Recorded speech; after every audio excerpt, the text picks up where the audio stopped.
again day before New Year's Eve. We're getting our big New Year's Eve dinner together, which is going to be chicken parmesan, side of spaghetti, and a chocolate cheesecake. So I'm going to make the sauce today to get that over with, and then tomorrow I'll make the chicken parmesan.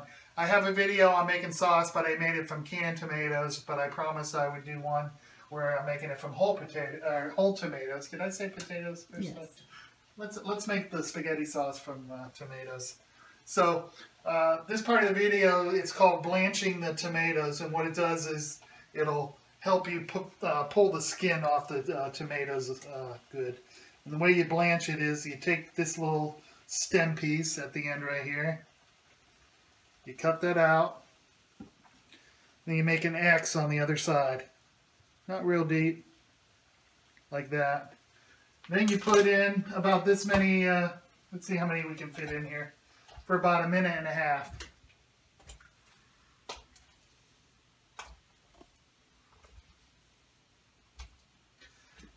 Into boiling water, and that will help get the skin a little bit wrinkly, and then we'll go over from there and put it into freezing cold water. And I've got 8 pounds of tomatoes that I'm doing. I'm making a double batch of tomato sauce. Yeah, it says place them in here for 1 minute to 1.5 minutes, then plunge them into cold water. Peel and dice the tomatoes. So that's basically how we're going to blanch and get the skin off the tomatoes. Okay, I'm back. I blanched the tomatoes, which, if you recall, was I put them in boiling water for about 2 minutes and then transferred them to really cold freezing water. I divided them into 3 bunches because I've got 8 pounds, and I just let them sit in the cold water until I was ready for them. And as you can see, if you look here, when you do that, if the skin is still on there, it's just all wrinkly and it just comes off really, really nice, really easy. You just have a raw tomato here. Now these kind of tomatoes that I'm using today are Roma tomatoes. I've read on the internet Roma and plum are the best tomatoes to use for spaghetti sauce. Okay, so we're going to put this into a bullet and we're going to crush this all up. And I'm just going to put the whole thing in there. Now if you look on this one here, there's a little bit of this kind of pulpy stuff right here.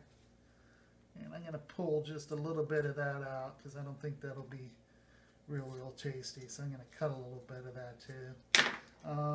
And if I have a lot of seeds and stuff, I don't put those in either in the middle here. But I don't like chase down every last seed.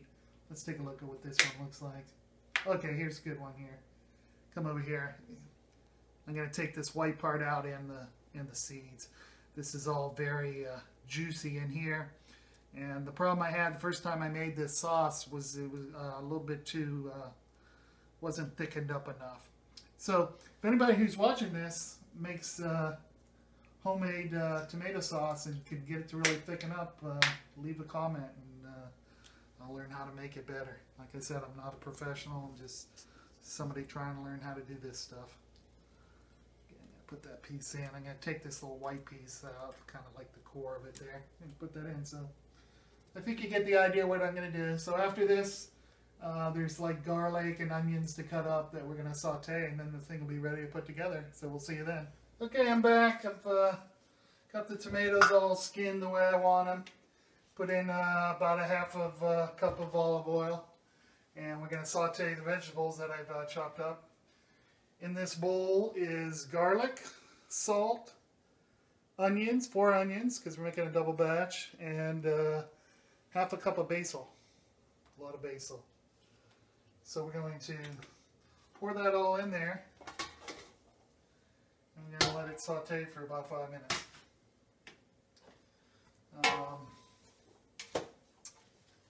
After that, now I do have a couple cans of tomato paste I'm going to put in here too to see if I can thicken it up a little bit. But we'll let the vegetables saute till the onion's tender. Then we'll add the tomato, a little bit of sugar, nothing like ragu or anything, but a tablespoon of sugar. And then we'll cook it for about 2 hours. And I'm going to take this, when I have the tomatoes in, I've chopped them up a little bit. If you can see. It's kind of what they look like going in right now. Once they go in, I'm going to take this little infuser blender that Patty bought me, try it out, put it right in the pot here and start it and puree the tomatoes some more so it's a smoother sauce. If you don't want to do that, your sauce will be chunkier with more chunks of tomatoes, but I'm going to puree it. So we'll get back with you in a little bit when we're putting the tomatoes in after I saute all this stuff. Okay, I'm back. I've been sauteing the onions, the basil, the garlic, and the salt for about 5 minutes. That's kind of what it looks like. Next thing you want to do, you want to add 2 tablespoons of sugar. Recipe calls for 1, but remember I'm doubling the batch. Put that in. Put that in. And then you want to put in the tomatoes.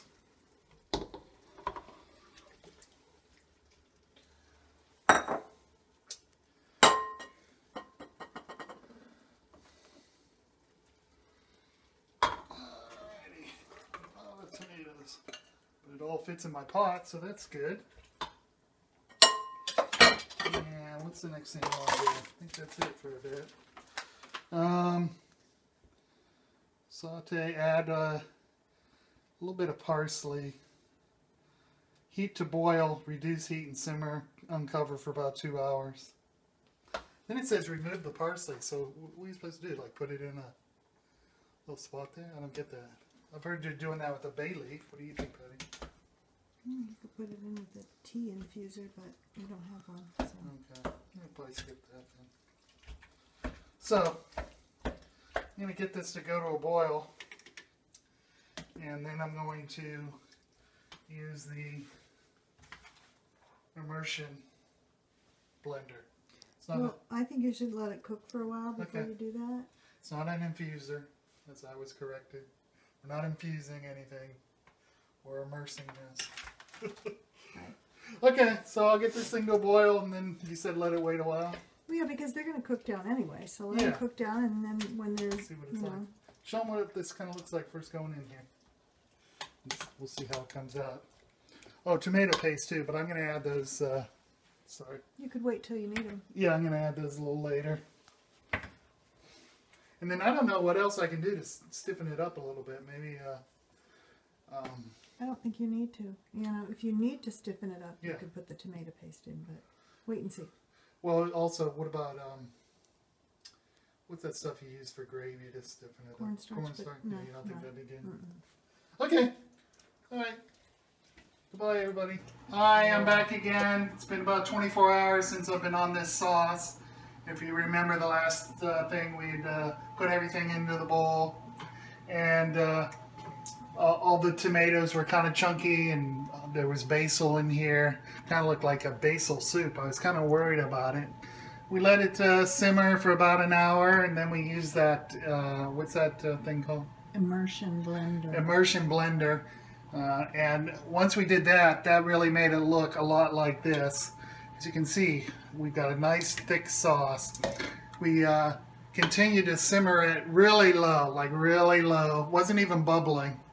Simmer it through about like 8 o'clock or so. We went out to eat, but then we came back on and we simmered it some more.